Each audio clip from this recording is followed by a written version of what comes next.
Hello! So, I did not make a video last week on episode 6, and that was admittedly not on purpose. Time just kind of got away from me, and before I knew it, it was Wednesday, and it felt silly to do an episode when the next episode was gonna come out tomorrow. But in hindsight, it's probably good that I didn't, because I don't have. Well, I have a lot to say about episode 6, but I feel like I have a bit less to say about it than others just because it was so tightly focused on one storyline. It was a good episode, though. I'm gonna start with episode 6, and then I'm gonna talk about episode 7 after that. So, uh, episode 6, I did have a few issues with it. The tower thing felt poorly set up. I don't feel like it was established that the tower was in that bad of a shape that it can just fall over if you just that it's literally being held together with ropes.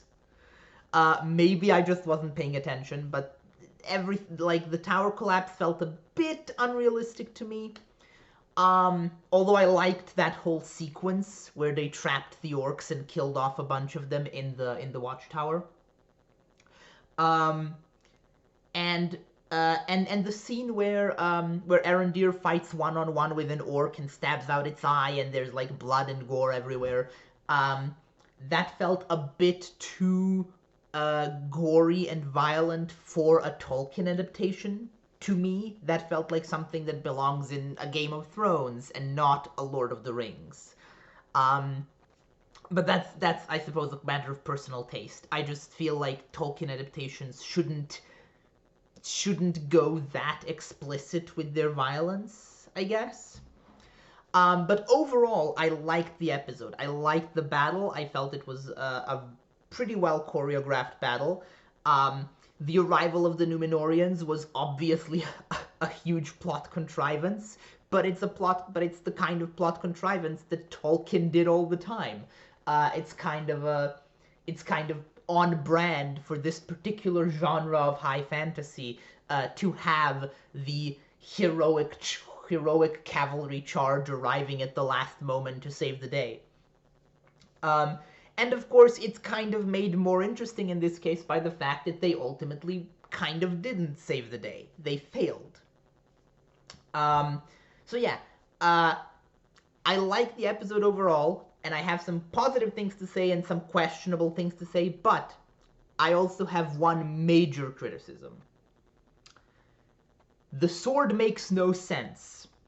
It makes absolutely no like everything about the plan to trigger the eruption of Orodruin works. The idea that everything the orcs have been doing under Adar, the tunnels they've been digging and all that, was all just part of this Rube Goldberg machine to trigger a volcanic eruption.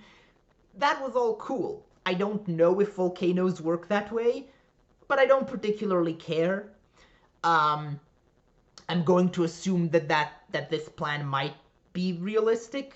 I don't know. I don't know if pouring a bunch of water in a volcano would trigger it, but who cares? What I do care about is the sword. And the reason I care about it is that it's complete nonsense. It makes absolutely no sense that Sauron would build a dam, I guess, and then make a special magic sword which is activated by blood be the key to that dam, but also be a sword, and then that sword would somehow end up under Waldreg's floorboards.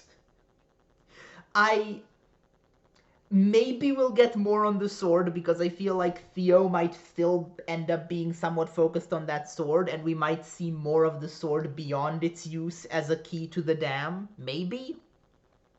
I hope we do, because right now I don't understand why the sword was made. I don't understand why it's a sword instead of just a random object that acts as a key. I don't understand why it's activated by blood, especially since it appears to be activatable by basically anyone. So it's not even like it limits who can access the dam. I don't understand why Sauron would want to limit that, because surely opening the dam in this fashion would be in his interests. I don't know. And also, I don't know if the plan to trigger Orodruin was actually Sauron's plan, in which case it would make at least a tiny bit of sense that Sauron made the sword, because he clearly did. It's like an artifact of the dark side. I doubt Adar could create a magic sword like that. Or if this is Adar's original plan. If it's Adar's original plan, then the sword makes even less sense. So yeah, just putting that out there, the sword is nonsense right now. A lot of, like, the more I think about it, the more baffled I am by what the hell the sword is supposed to be. So, yeah, just hoping that gets resolved. Okay. Now, the thing I want to talk about in episode 6, before I move on to episode 7, is the whole Adar as orc rights activist thing. So, controversial opinion, Adar is justified and right to do what he does. And what I mean by that is, so, if the orcs are being portrayed as creatures with some degree of free will, they've sort of, at least this group of orcs has freed themselves from Sauron, or at least they think they have. I'm assuming once Sauron returns, he'll just take them under his wing again. But they've freed themselves from Sauron for now, and they want to live a normal life. They want to just be people. Like, as far as I can tell, they don't necessarily have an interest in, like, world domination or anything. Like, they just want to take this piece of land that they already live on and be able to live on it. Now, obviously, they've now killed a whole lot of innocent people in some pretty horrible ways, and also triggered a volcanic eruption. And that might seem like evil acts, but I am not so sure. And the reason I say that is because I don't know that they had a choice. Like, considering how people treat orcs in Tolkien's world as basically manifestations of pure evil who are to be wiped out on sight, which, to be clear, is what orcs are in Tolkien's world. I'm not saying that, like, this is unjustified bigotry necessarily. That is how Tolkien wrote the orcs to be. It makes sense that the other people in the setting treat them this way. But what this means is that if these orcs had come up to the humans of the Southlands and been like, hey, we'd like to live in peace here, but we need to blot out the sun because it literally kills us, and we think it's pretty unfair that we don't have a part of the world where we can physically live thanks to our biology. Could you guys maybe move, like, a couple miles to the west so that we can blow up this volcano and no one has to die? I don't think that would have worked. And I also don't think if I had been in the position of the humans, I would have been like, yeah, cool, I'll just move so you can blow up my home. But, so it's a complicated situation, because, like, it's, like, the humans have every right to not want this to happen, but the orcs kind of do have a right to want it to happen as well. Like, they do have a right to try and make their surroundings literally physically habitable to themselves. So, you know, it's a complex situation, and I don't really think that the show is portraying it as such. The show portrays Adar as being a potentially complex character, with some more depth. But I do think that ultimately the show is going to treat Adar and the orcs as straight-up villains, which, again, makes sense because these are Tolkien orcs. Portraying orcs with humanity and pathos is something that would have pissed off a lot of die-hard Tolkien fans, I think. Personally, I would have loved to see it. I always love when adaptations go wild and sort of push the source material in directions that the source material itself was not interested in going. I think that can be very interesting. Um, and those were some of my favorite parts of, for example, Amazon's Wheel of Time adaptation, where it sort of pushed the source material into exploring questions and topics that the Wheel of Time books never did, but that were sort of naturally arising questions and topics from the books.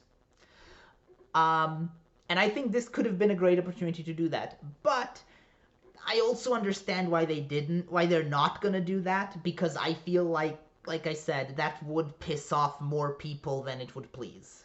And unfortunately, capitalism being what it is,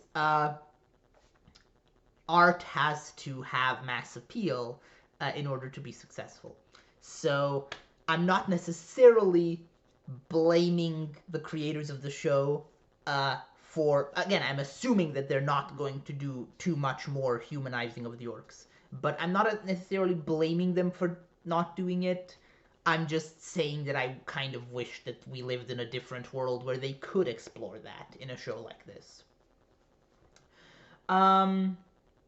Yeah, so, oh, and the other thing is, Galadriel's little genocide speech to Adar is great. I love I love that we are seeing a sort of dark side to Galadriel, and not like what fiction usually means when they say, "Ooh, this character has a dark side," where it's like, "Oh, they're kind of edgy," but no, she's like full on having a Hitler speech here, and it's portrayed as being like very concerning that she's talking like this, I think.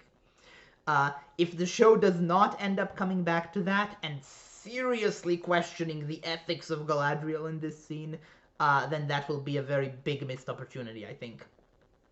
I'm hoping Galadriel has to eventually reckon with, like, the monster she's become, kind of. But yeah, that's it for episode 6. Moving on to episode 7, which is actually, I think, my favorite episode of Rings of Power so far. I'm on the record saying that episodes 4 and 5 weren't very good in my opinion. The first 3 episodes were good. Episodes 4 and 5 were bad. And now it looks like we're sort of bouncing back. Episodes 6 and 7 are both good, and 7 is the best one yet, in my opinion. So, let's go over episode 7 plotline by plotline. Let's start with the fallout of episode 6, i.e. what's happening in the Southlands, which is the least interesting part of episode 7. I've consistently found the Southland storyline to be slightly less compelling to me than the others. But that's fine. It's still fun to watch. It's just not as compelling as the Harfoots and the dwarves and Elrond and all that. So, first of all, the fake out Isildur death is, I mean, no one believes Isildur is dead, obviously. First of all, anyone who's at all familiar with Lord of the Rings knows for a fact he's alive. But also, I don't know, I don't think they sold that very well. And I kind of wish they hadn't done that, to be honest. But also, I don't think the show necessarily wants any viewers to think Isildur is dead. So I don't know what they're going for with that. I don't know why they're faking his death. We'll see where that goes next episode, I suppose. Muriel's blindness was, I think, handled pretty well by the actress. It's because I called it before it was revealed. I like it the way she was acting was actually like she portrayed it in a way where if you were paying attention and if you were thinking about what injury she might have sustained from the fire in the previous scene, you could kind of tell that she's blind now, but also it's totally believable that no one else can tell from how she's acting. I don't know, I just really liked, props to that actress, and also, I guess, the direction she received, probably. Uh, that was well handled. Um, at least for my money's worth. So yeah, I like that. I like the odd couple pairing of Galadriel and Theo. That was interesting. And Galadriel giving Theo her sword. I'm curious to see where that's going. Especially since Theo was someone who was sort of not super trustful of elves at the start of this. He had a bit of an issue with his mom hanging out with her elf boyfriend all the time.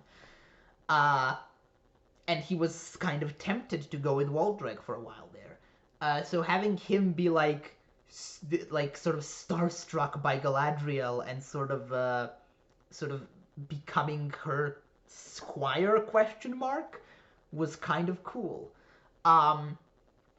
The fact that everyone survived, by the way, like every named character except Ontamo survived the volcanic eruption is, well, first of all, it's complete bullshit. Like, there's no way any of these people are alive.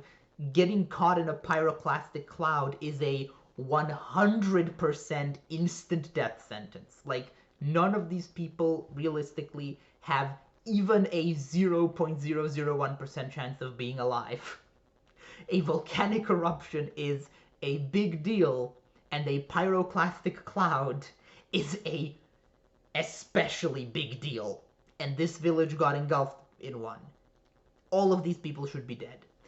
But the fact that they're not is, I think, much like the arrival of the cavalry in the previous episode, something of a genre convention. I think that it is unrealistic that they are all alive, but doing otherwise would have been, I think, a betrayal of the kind of story that you're telling here. This is Tolkien fantasy. I mean, it's literally Tolkien fantasy, but it's also Tolkien fantasy as in, like, the subgenre. And in this kind of fantasy, yeah, the heroes are gonna mostly survive stuff like this. Like, like if you're gonna have the heroes die, they're going to die in some sort of heroic final stand, and not like Boromir, and not in not senselessly like this. This isn't Game of Thrones, which isn't a criticism of Game of Thrones. It's like just different subgenres of fantasy have different conventions for how things go, and I don't think people die. I don't think main characters dying in the pyroclastic flow here would have been super in line with that. I do feel like maybe one person should have died, specifically Bronwyn, but that's because I feel like Bronwyn doesn't have anywhere to go as a character right now, and obviously that opinion is influenced by the fact that I don't know what they have planned for her. So maybe Bronwyn's story arc going further will justify her survival here. But my gut instinct throughout this episode, until her survival was revealed, was that she's probably dead because she just felt like the obvious character to kill off to raise the stakes. But, for Theo's sake, I'm glad she's alive. And maybe her and Arondir will finally be able to get some actual chemistry at some point. Because Jesus Christ, that is the most sexless romance I've ever seen.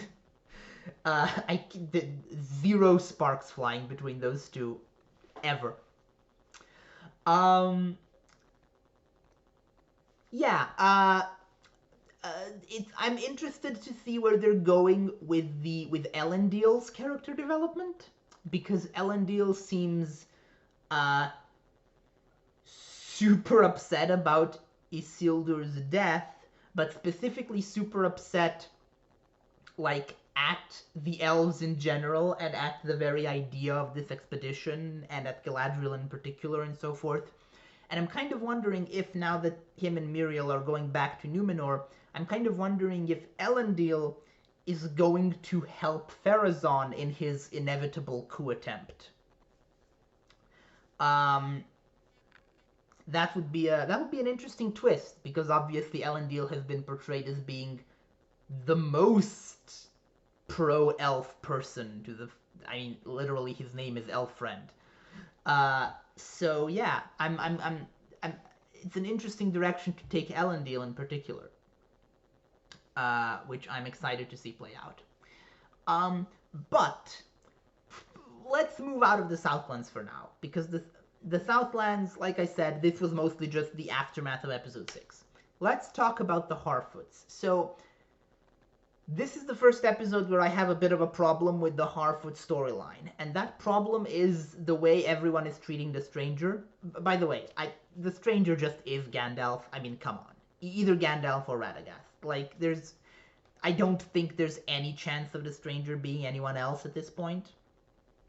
I mean, I guess, it could still be Sauron, but I think that would be, but I'll talk about the Sauron thing in a minute. So, the way that the Harfoots treat the stranger here is baffling to me. I feel like this was not sold to me as a watcher well at all.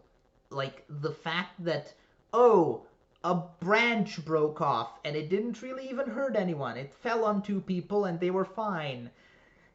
And everyone is like, ah, yes, it's like, we're done with you. And Nori is like, it was a mistake to ever trust him. And it's like, what? What? He broke a branch off a tree. Calm down. Nothing happened. Everyone is fine. And the only reason anyone was even close to being hurt is because you got weirdly close to a guy doing magic who you know from previous scenes does some pretty explosive and destructive things with his magic. So, like, just stay back a bit. Like, it's not his fault.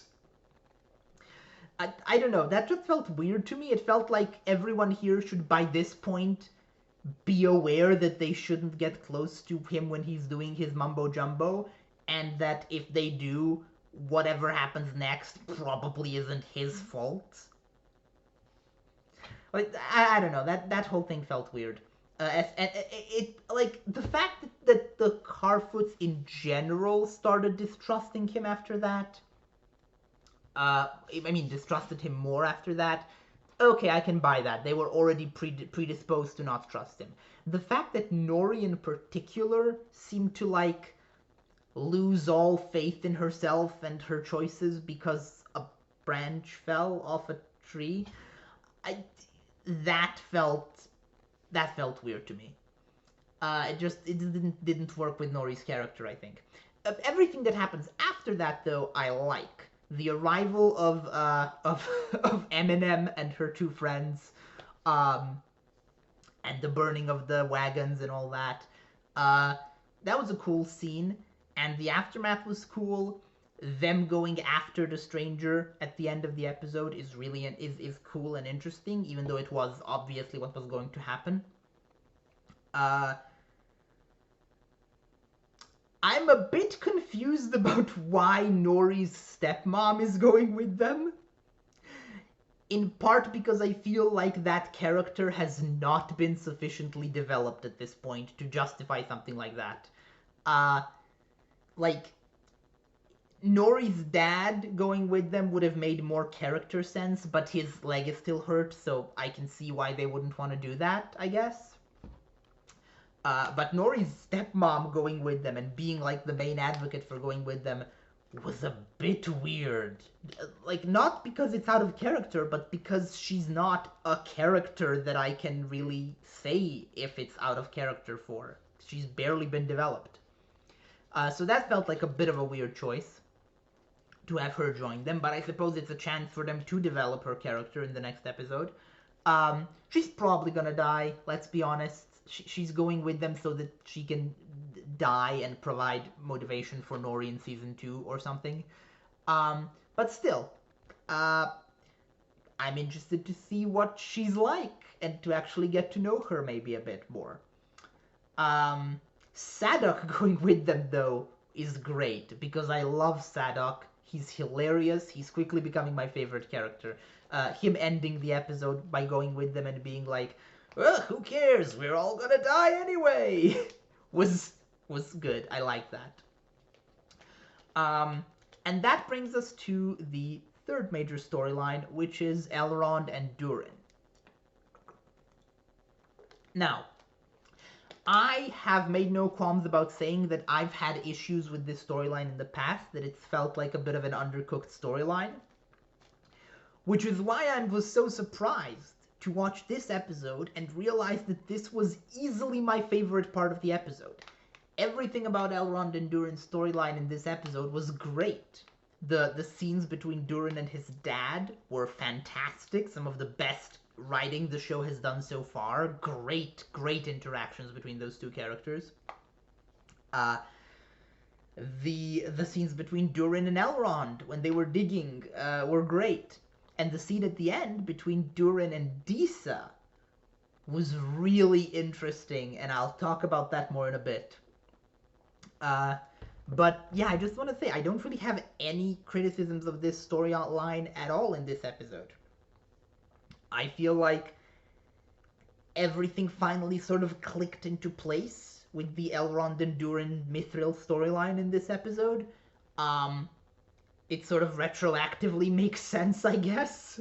I still feel like we could have gotten some more scenes between Durin and his dad earlier in the season to sort of set up this conflict a bit better, but now that it's actually here, it's handled very well, I think. The reveal of the Balrog at the end was a bit cheesy.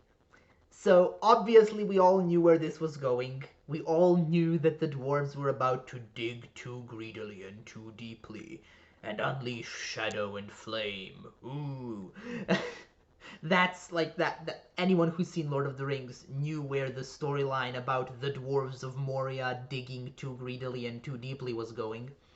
But I feel like actually revealing the Balrog directly, like face full on, was a bit of a misstep in this episode. I feel like it would have been cooler if we had simply seen the leaf drift down and then seen it burst into flames and not seen what caused that. I feel like that would have been a more impactful reveal, in my opinion, because everyone who's seen Lord of the Rings would know what that means. But it would have been at least a bit more subtle and less heavy-handed than just showing the Balrog. Also, they've completely given up on pretending that this isn't part of the same continuity as Peter Jackson's trilogy, because that is the Balrog design from Peter Jackson's trilogy. That's obviously Durin's Bane as Jackson envisioned it. So, well, I say that, but also, Galadriel says Celeborn is dead? And he's in the Peter Jackson movies, so like, either it's gonna turn out that Celeborn is alive and she's just wrong, or maybe it's not the same continuity. I'm assuming he's gonna turn out to be alive because Galadriel, as far as we know, does not have children, and she needs to have children in order for Arwen to exist. But maybe they're changing the timeline a bit. Maybe they're changing the lore more thoroughly. Who knows? Anyway, now that I've sort of gone over all the major storylines, let's talk about Sauron. Specifically, the identity of Sauron. So, the popular theories as to who Sauron is going to end up being in this show. The main ones that I've seen people put forth are Halbrand, The Stranger, and Eminem. I think it's none of those three.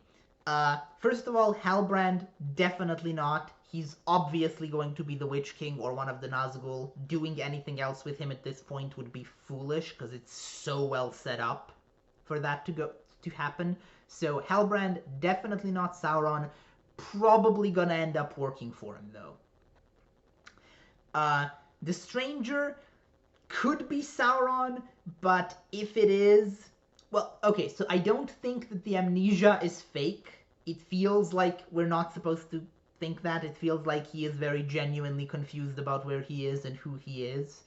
And that would feel like a weird weakening of Sauron as a character. I feel like whoever Sauron is, he has to already be actively manipulating events. So, and the Stranger is not doing that. So, and also, why would he be with the Harfoots anyway? So, no, the Stranger is not Sauron.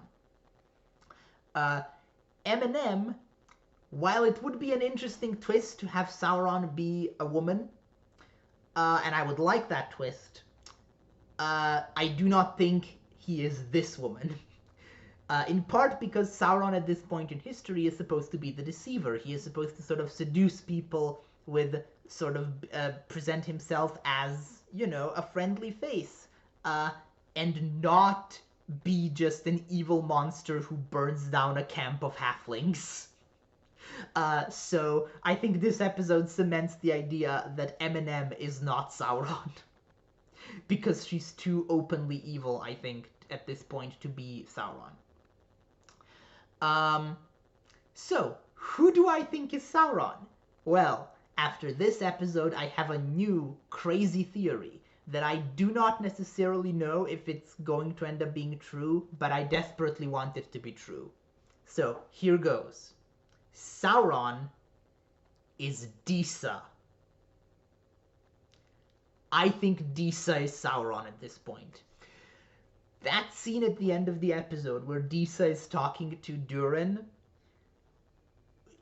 was like watching that made alarm bells go off in my head, because she is like the way she speaks to him is very clearly like pushing him towards personal ambition, and how together you and I are going to rule this place. She's sort of turning him against his father, pushing him towards digging too greedily and too deeply and unleashing the Balrog, pushing him towards doing something that would, if he did it, if he did some sort of coup against his father, which feels like what she's pushing for, it would probably weaken the dwarves and put them in a bad position for the coming conflict.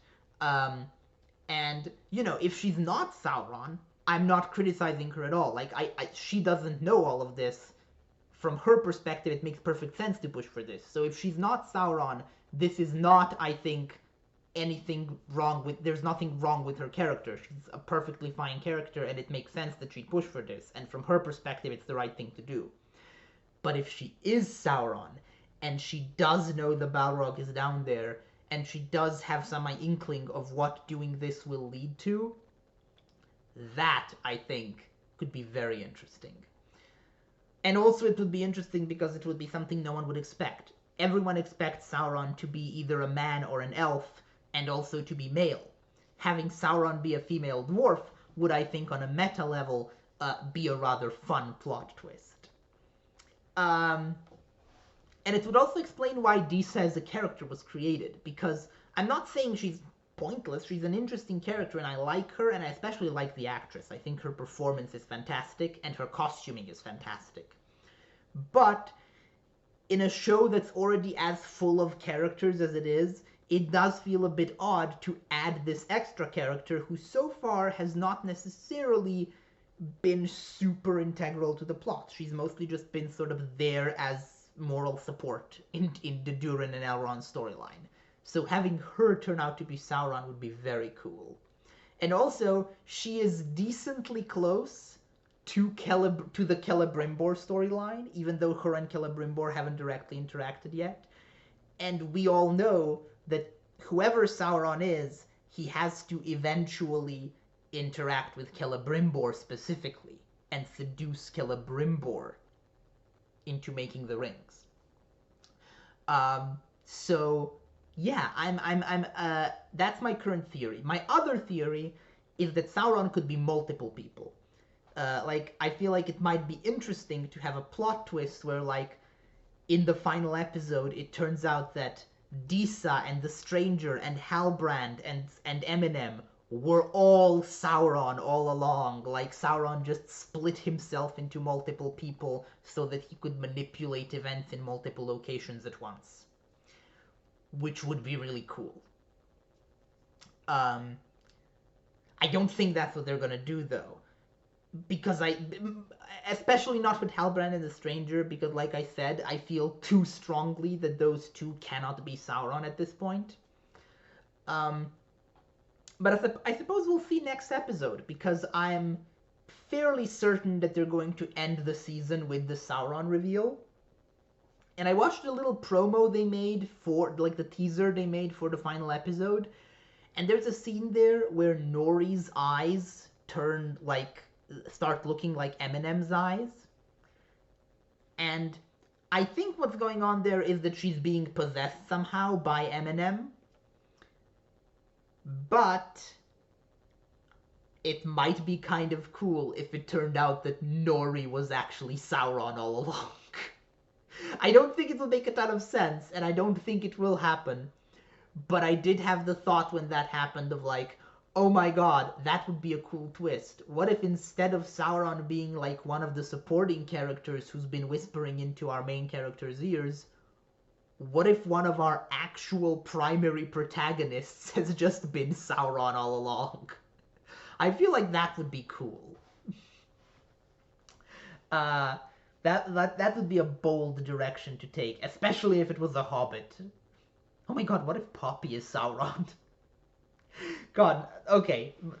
My brain is going too far with the Sauron theories at this point. But yeah, I'm very excited for the finale. More than I thought I would be until this week. Because, like I said, I wasn't super thrilled with the middle of this season. But this like build up to the ending, these last two episodes have really hyped me up. This show is really pulling itself out of the mediocrity that it sort of was in the middle of the season.